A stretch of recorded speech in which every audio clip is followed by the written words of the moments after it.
The feelings you're so scared of? Just a moment. I want you to hear how my heart beats for you. He is flustered. He is flustered, honey. Okay, he don't know what to do. Jin didn't motherfucking sit up here and said this to him. That's all a man. I do honestly think you're adorable. Besides, like how you get quiet when you're alone, or how you spend every spare moment with a book in your hand. Bitch, for a gay that has been through like a lot in life, like hearing somebody like run down like your personality and like truly understand you, like that's all somebody can really ask for. And that's scary because some motherfuckers really do have like good mouthpieces, and that shit can really turn into like manipulation. Like for somebody to like know you, but at the same time, like wouldn't it be great for somebody to study you healthily, and like actually build a relationship with you? That Too selfish to keep your word doesn't give you the right to dump your responsibilities on someone else. Not Jen just said the impossible words. Not shut to the up. Ooh, girl, who is you talking to? So I just got through watching episode 6 of Twilight Out of Focus, which is titled Kikuchihara? Jin's first love. Listen, I know I just butchered that first name. So I guess Hisashi and Mao are really like on a hiatus right now. So we really been focusing on Ichikawa and Jin. And I must say their dynamic is like really crazy, like a second year and a third year. And I think they starting to have some history, especially by like the end of the episode. Like I think they're trying to say that Jin used to be plus size and now I guess he's skinny or whatever. And to notice like Jin finally like confirmed that I guess he's a top, and because from the previous episode 5, like when he was in the bed with Ichikawa, Rita, and BL, I thought he was a bottom, like the way that he was fantasizing, and then the way that Ichikawa had got on top of Jin or whatnot, which is, ooh, girl, this show does not like shy away from like just being like happy, healthy. Well, not just happy, healthy, because they was going through a lot in this episode. And I really like the way that they're telling the story from two different perspectives. Like they start off the episode telling how Jin feels about Ichikawa, and then by the end of the episode, well, the second half of the episode, they was telling how Ichikawa felt about Jin. And I definitely can relate to like this dynamic of like rivals turn into lovers. I don't know, it's something about competition. You know what I'm saying? Like, but what really threw me for a loop was like Jin talking about being like the club president and like being a director, but he doesn't want to do that after, I guess school. So the biggest scene that I take away from episode 6 is when Jin and basically like his crew, and they came with a guy who was trying to quit the club, and basically like Jin understood him on another level, because Jin is like, girl, I'm not doing this after I graduate. This was just fun while I was getting through my schoolwork, but girl, like I got some other things to do in life. Or it could have been possibly that he joined this club just to be with, Ichikawa, which would be crazy to me. Well, it's not really crazy. It's just when you think about today's dating market, like I don't know, like you just don't find real lovers out here anymore that want to do something just to get closer to somebody, And I do think Jin had genuine interest inside the club because Ichikawa was going off on Rei. First of all, can we talk about Rei? I really like Rei's character design. And Rei is like a girl, he be reading, because him and Ichikawa was going back and forth. But that's normally kind of how it is with like people's best friends.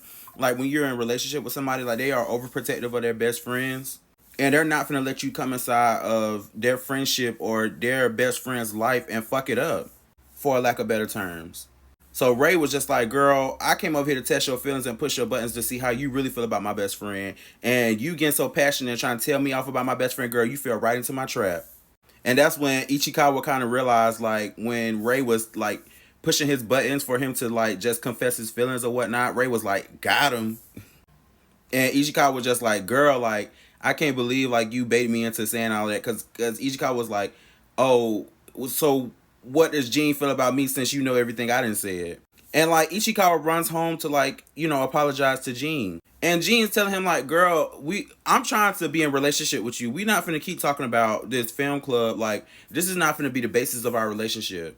Which I can understand, because sometimes when you always talk about one thing with a person, like the relationship can get stale. Like you don't want to always talk about one thing with a person. Like y'all want to explore multiple ventures together in life. And I think that was very smart. Like, especially like if you really want to be with somebody long term, like you want to explore more than just one thing that y'all have in common. Especially if that thing is not something that is driving you, personally for the rest of your life. Because ultimately, I think if Jin and Ichikawa stay together, I think that Jin would just support Ichikawa in his field because Ichikawa never thought about being anything else besides a director. So I think that episode was very interesting. And now finding out that Ichikawa is basically like a bottom, I think that's cool. Girl, and it was like specific things like he was letting down his hair, girl, took the hair out the hair tie. And then the part where Jin was just talking so much about how much he's observed Ichikawa and how much he knows him. Like, girl, the gays will run you a story, honey. And I thought it was very romantic to know somebody on a, personal level. So let's get into episode 7. Okay, so I just finished episode 7 of Fateful Resolution. And I think Jin and Ichikawa are so cute. Like I kind of want to talk about the end of the episode to the beginning. I must say, first of all, I'm watching this episode in dub for the first time. I haven't watched none of this series in dub. And I want to say, Jin's voice actor, you can read to me. You can read to me because I am a good boy. So we learned that basically they're in high school. Jin is the 3rd year. Ichikawa is the 2nd year. And basically, Ichikawa was going to be the next president. And at first, I didn't have a lot of hope for this episode because I thought like they was finna end this on a tragedy. And I just realized too, like I think they gave Hisashi and Mao like 4 episodes. They gave Jin, and Ichikawa, I think they gave them like 3 episodes. And I think we're about to get another couple. So I really liked it about this series that we're getting like different couples and their perspectives and like how everyone is like in the film club and how it like goes together. But finally seeing the end of this episode where Ichikawa can finally like voice his love for Jin is something that I can very much like relate to. Like for somebody who's so like intense in a way.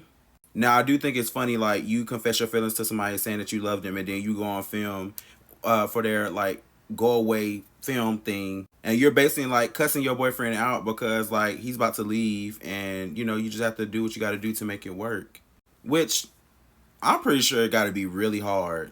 But anyway, episode 7 like basically gives us a backstory on Jin and how he grew up and how he already had met Ichikawa before. So I don't want to be like kind of like he was plotting on him. Well, no, because I don't want to say he was plotting on him because he even said in the episode that he never thought that he would run into him again, or they would go to the same school. So basically, Jin is like a rich kid who wanted to start out in film. And basically, he took on the responsibility to take care of his family's business. He always had friends, but he was a people pleaser. You know what I'm saying? He always wanted to make sure people were happy around him. And I think that validated his emotions. And he truly was an innocent kid, especially like how you can just tell the difference in dynamics and how Ichikawa grew up and how Jin grew up, because Jin was so much more grateful for the accomplishments that he had, which I think that just like lets you know like his upbringing, because when you have more money, you have more opportunities as a child. They didn't really explain Ichikawa's like growing up, so we don't know if he was poor or rich, but most of the times people that come from underprivileged backgrounds like normally take their work way much harder than someone who have opportunities or already has a set future.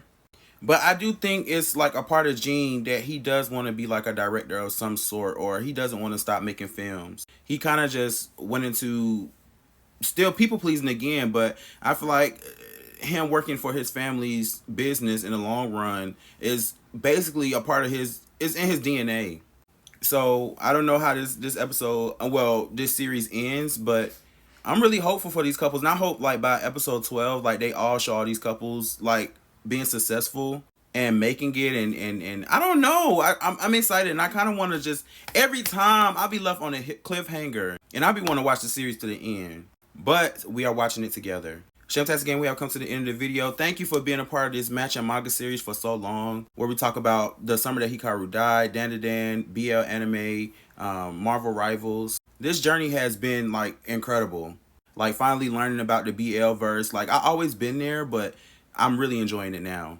Shamtastic Game, make sure that you save this video, leave a comment, leave a yellow heart because we show love over here. Make sure to like this video. Make sure to subscribe, turn the post notifications on because I post videos every Thursday and Saturday. We've been talking about Tadaima and Okairi and Twilight Out of Focus. I will see you on Saturday for Tadaima